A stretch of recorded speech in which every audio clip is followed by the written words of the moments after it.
నమస్తే రైతు సోదరులకు. ఈరోజు నేను టమాటా కల్టివేషన్కి బెడ్లు ప్రిపేర్ చేయడం జరుగుతుంది.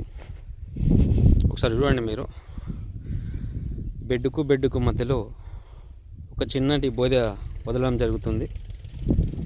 ఎందుకు అంటే మనం మల్చింగ్ షీట్ వేసేటప్పుడు దానిపైకి మట్టి కమ్ముకోవడానికి మనకి చిన్న బోధ అనేది ఉపయోగపడుతుంది. ఒకసారి మీరు క్లియర్గా చూసినట్లయితే చూడండి ఏ విధంగా ఉట్టిస్తున్నాను నేను. ఇది కరెక్ట్ మెథడా కాదా అనేది మీరు కామెంట్ రూపంలో తెలియజేయండి.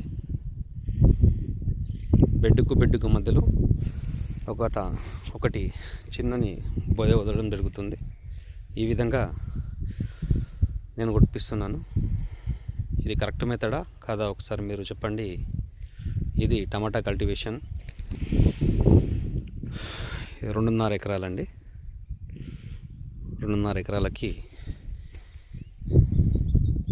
ఇంతకుముందు మనము ఇదే టమాటా కల్టివేషన్లో భాగంగా దుక్కిపైన ఏ ఎరువులు చల్లుకోవాలో ఇంతకుముందు వీడియోలో చెప్పడం జరిగింది. ఒకసారి మీరు కూడా చూడండి.